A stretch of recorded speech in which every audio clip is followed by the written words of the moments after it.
Welcome back to our conversation with Tim Padfield. It goes back to the discussion we had on value engineering and communication going back and forth. Do you see a type of project delivery that would be all-encompassing, build on IPD? Or how do you see that going in the next 5 to 10 years to improve the trade scope, to get people, and especially now because we're going to be in the crunch of building, what we've heard, and we've heard this from government officials, is we want to build fast, build cheap, so we can get a lot of buildings done. In order to employ that type of model, it's hard to have design creativity for every project. In order to build that way, controlling the environment is key. So it's not just the construction team, but also the construction process. I'm seeing a lot more of emphasis in terms of trying to do prefab and modular type design work in a controlled environment. So again, you're not dealing with elements necessarily. You can control the elements inside by providing construction process as much as possible inside a building, for example, a conditioned building where you're not dealing with the heat or the cold or the rain or the wind. So as much of that process that can be done ahead of time in that environment, I see that as being key to be able to meet some of those mandates. Structurally insulated panels designed with electrical plugs already in them. We've even seen prefabricated bathroom modules that they just slide into a structure. So it's all there and we come along and hook up 2 pipes or 3 pipes and you've got an active bathroom. You can still have some design creativity for the whole home, for example, but the bathroom configuration is the same in all those homes. So you can, it goes in, there you go. We've done a few different projects now where companies like Eagle Builders that traditionally does like a concrete SIP panel shows up in the whole building. It is built in their plant pretty much, and all the sleeves and the coordination with the wall systems are done, and it basically shows up in panels. You crane them in place, caulk them together, and your building is up in a matter of weeks, which under traditional construction methods would take months or a year to accomplish. So I see that side starting to change. We've seen some things even in the hospital environment or a senior's home where all the suites, there's 130 of them in there, are the same layout or maybe a reverse door, but they're completely built. The structural skeleton goes up and all of these pods basically are inserted into the project and connected. To build fast, to build cheap, that accomplishes both things in that it's cheaper than having labor moving around different parts of the city or the country to have them come to the same workplace where their tools are in the same place all the time, and the material is there right at the moment that they need it. They're not hunting or going down to get the material 3 or 4 floors type of thing. So I think those components would really benefit our construction industry. Interestingly enough, in my past, I worked for an industrial modular manufacturer, and the design of a certain, say, a unit takes a little longer at the beginning, but you're figuring everything down to the 1/8 of an inch. Yeah. And then after that, it's just a repeat. They know exactly what to do, exactly how to hook it up. And it does make things faster. I'm not a fan of the build fast, build cheap, but maybe just build fast, build more efficiently. I think the word cheap is maybe a misnomer in there, because I mean, obviously we talked a little bit about codes. The more stringent you make codes and the more energy efficient, it doesn't necessarily mean that the cost goes up significantly. There's different ways to do it, but I think efficiency is the right word. Cheap, nothing seems to get cheaper these days, and we've seen it really bad in the last few years. So efficient is the key, and I think we roll into that the component of safety and productivity issues that we're always trying to improve upon. Having controlled environments definitely improves safety and workforce productivity, because if you show up to a job site and you have a gantry crane or you have a dangerous piece of equipment, you can install protections and guards and warnings and things, because that piece of equipment never moves. It's always in that spot. On a live construction site, it's so dynamic in that in the morning it might have been just you in a work area, and when you came back from coffee, now all of a sudden you've got a drywaller working overhead and you've got an electrician there and they've got different hazards and things. Now all of a sudden there's potentially wet mud on the floor or something that's different. It's so dynamic, and that's how safety has to be so dynamic on a construction site as well, and it's difficult. So we see that even in terms of lost time claims and the number of injuries and the type of injuries, the industrial sites tend to have a better safety record, and you wonder why that is, because their processes are actually probably more dangerous, but it's not as dynamic. A rotating piece of equipment or a dangerous valve can be properly tagged off and identified, and work surfaces conducive to servicing it are put in place, and it never moves after that. It's there. Whereas in a true construction site, things are very dynamic. Very They're dynamic. always moving. And some individuals are very good at recognizing those things, and the training that you provide your staff is good, but just like the ability for people to think on their feet is different for all things. We don't want to get into artificial intelligence. That's what's coming down the road. Absolutely. I'm not sure where that's going to go in construction, but we're always going to need those boots on the ground and the people to actually do that work. Absolutely. Whether it be inside or like in a controlled environment, like you say, or outside, and to know about those different hazards, and to know, oh, when the mechanical, this might impact me, or an electrician, this might impact me. It is always changing. I mean, even being in the industry in over 30 years, I still see things that, oh, that's something new. I haven't seen that before, or I haven't seen this. And I'm sure you're the same way. You always see something different, something more dynamic, something that hasn't been thought of before. With the ability of having technology and 3D modeling and working with the trades, I've seen definitely a benefit. We talk about, just to take a step back, I mentioned I came from the aeronautical industry, and some of those tools that we had used in aircraft design changed the evolution of how aircraft and the safety of the aircraft. Most of those aircraft had flown simulations, hundreds and hundreds of different simulations and scenarios before a piece of metal was ever formed to build it, all from the electronic design perspective. Buildings are much the same way, or can be done that way, in that a whole building can be designed and for interference and fit function. The owner is able to conceptually walk through the building, see the building in real terms. Mechanically, we're able to do energy simulations in terms of annual utility costs, all electronically before we ever put a shovel to the ground.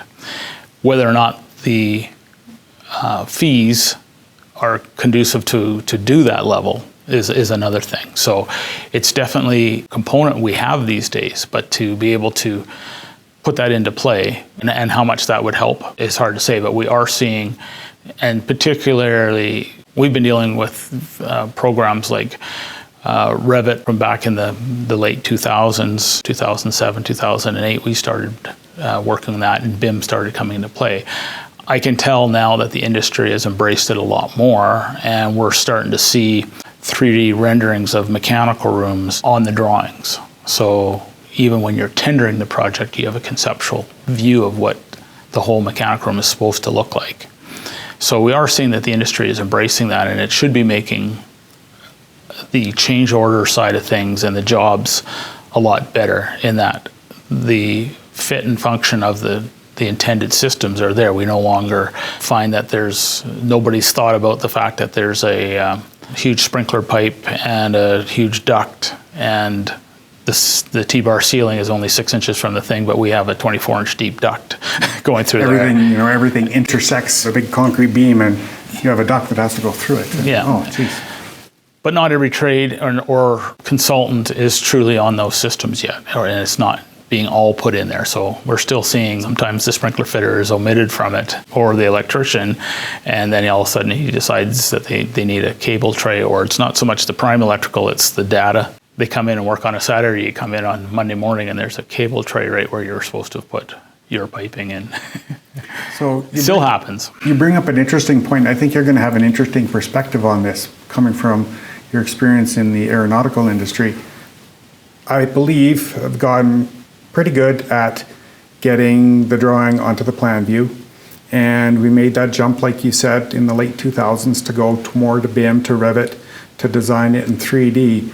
But I still think there's that gap in between where, and like you say, it's probably not done because of fees, because it would take a while. But do you think it would be beneficial to then have someone who's knowledgeable in the entire construction process take that in-between space between here's the plan, here's the 3D model, and actually build it. So, okay, first this is going to go in, then and almost stage it and build it as a computer model simulation to the fit and finish of the full 3D model, so you can see the different steps and the different phases. So you can say, okay, this trade has to go in here at day 2, and at day 4 this trade will go in, and at day 6 this is when this is going to get in. Because I imagine that's how it was done. I did a tour of the Boeing factory and was just blown away at how that all fits together. But is that kind of what the aeronautical industry did? They assembled it in a virtual world and then, like you say, formed the first piece of metal. Do you think that would aid construction, having that missing element? Absolutely. I think what you're talking about, and anybody that's been in a manufacturing environment have seen this, but what used to happen, and actually the Japanese were some of the first to employ those types of methods and simulations, and I believe that they called it a Kaizen approach. And in North America, they kind of, after they had figured out what the best process and how things should come together, they coined a lot of it the material resource planning, MRP, and then there was MRP2. And the whole process of that was, again, a couple of things. The limitation of how far things would travel, like even on a construction site. So it comes down to having your material, working with things like suppliers and things so that we don't have these huge laydown areas and storage of material. It comes down to scheduling things at the right time so that when it was my job to install pipe, my pipe showed up just in time, only the amount that I needed for that amount of time. I had mobile carts with everything I needed, not I need some more rags that are out in the trailer down on 5 stories down. I got to go grab those. Bringing outhouses up to the 5th floor and putting them inside the building so people don't have to travel so far in the productivity. But it all comes down to how, like you say, how things get built. And if you've ever been to, like you said, the Boeing plant is a good example. You'll see a fuselage arriving by a train, that was built at another site, gets to the site just in time, and then all of a sudden there's a big overhead crane with a center fuselage coming, and it drops into place, and a swarm of bees get onto it and start working on it. And I've been to the Corvette plant in Lexington, Kentucky, and it's much the same thing. There's parts and things coming on conveyors from overhead, and I believe they put out one new car every 4 minutes or something like that. It's amazing how it all comes together. And when they retool a plant, they shut it down for months and design that process to be efficient. And we can learn a lot from that in the construction industry on how to be efficient and how we do things. And so I think you're bang on in that way. And somebody that has some time, again, back to the project management role, we see some situations where there's a lot of scheduling tools that are out there, whether it be Primavera or Microsoft Project or whatever. And if I was to fault our industry, I often see a schedule presented to us as opposed to being part of that schedule as a team. And that's a big difference. So when you take everybody in the room and it says, okay, so how are we gonna build this project? Well, we're gonna do this. And if you schedule everything as concurrent activities, the duration goes huge, or as sequential, as opposed to concurrent. So in other words, the foundation finishes, he packs up and leaves, and then the dirt work guys come in. A true project, people with experience will be able to know that there's activities that can happen concurrently to help speed that process. And then it's also about resource loading the project and the commitments from the teams. And then creating a true critical path. So when something doesn't happen, it's not just, okay, well, now we've got to make it up at the end. Push everything down. And if you don't resource load a schedule, it doesn't tell you what that is. If the commitment from a mechanical says, well, I only have 6 guys and there's no other guys out there to hire, the industry is slammed. So you resource load it with 6 guys and we're somewhere on the critical path and they want to bump up the schedule, there's really no way to do it. But in our current construction environment, that end date seems to never want to move, no matter what happens, weather or other trades. So I think that side of it really needs to improve, and the tools are there. I think it's a matter of who is willing to do that upfront planning. And I look at even current home building models, 12 to 14 months to build a home, because like you said, everything is planned sequentially. Whereas really, do you have to wait to get the cabinet installer in after the siding has gone on, or after this or after that? Whereas they could really shrink that considerably to have everybody working together, but it would take a lot of planning and a lot of coordination and cooperation because it is a tighter space. Yeah. Right? So it's interesting that you mentioned that. It would be, like you say, a lot of time, but time is money, and a lot of people can't put that time into it. The Gold Seal programs for project management probably deals with some of that, and I've seen a number of projects, and including P3 projects. They were famous for the province came out with quite a few of the P3s for the schools. It wasn't that long ago, and one contractor might have been awarded 12 schools, but they might have different mechanicals in Red Deer, different ones in Medicine Hat. And they were all similar, but they tried to do it. And at the beginning of the project, it was very much rah, this is how we're going to do it. This is great. We'll do it. But then as the summer grew on and they realized winter was coming, and then this whole thing had to be up and running and turned over to the province that following July.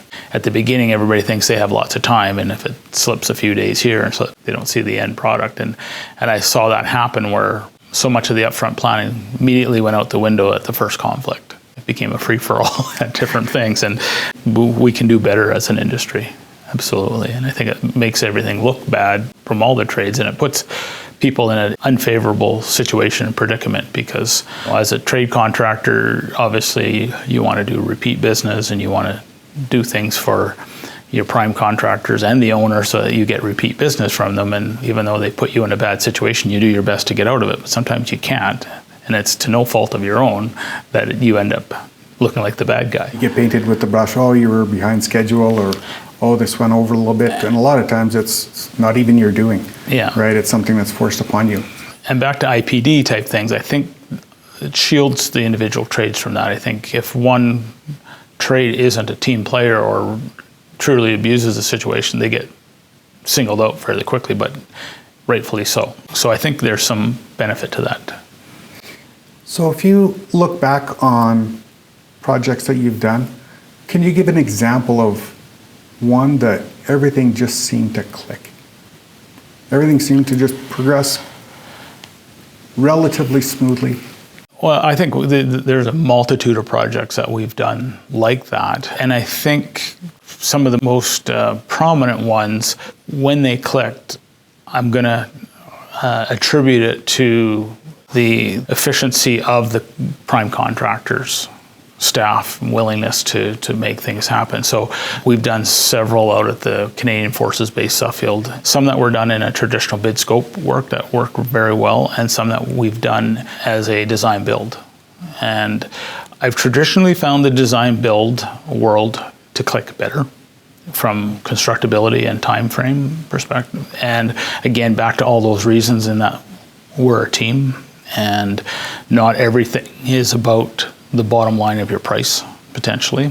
So, and I've seen other ones that have worked well when you talked about the middleman seeing all the pieces coming together and how it works. When you have an individual involved that has that experience and foresight and adaptability, I think those types of people can really make a project shine. I've seen projects where they've been tried to be ruled by an iron fist, threats and done, and I don't believe the project came off any more successful, that people did things because of the fear of retaliation of contract terms. But I wouldn't say that they went as a whole a better product in the end. Well, sitting down, Tim, this has been fascinating. You have a wealth of experience, and I really appreciate your time, and I'd like to thank you for coming by ARCA and having this little discussion with us. I'm sure everybody will greatly value and listen to it very intently. Well, I appreciate you having me here, and it's great to see open dialogues happening about our industry, because those of us that have spent the time in it, I think, are still very passionate to make sure it stays as a viable and a good industry, which it has been. So Perfect. Thank you very much. Thank you. Thank you for listening to another episode of ARCA's Elevated Views. We hope you have enjoyed the program. For additional information on ARCA, our contractors, or our program, please go to arcaonline.ca. Or you could follow us on Instagram at Roofing Careers or on LinkedIn at ARCA-Alberta Roofing Contractors Association. Thanks and have a great day.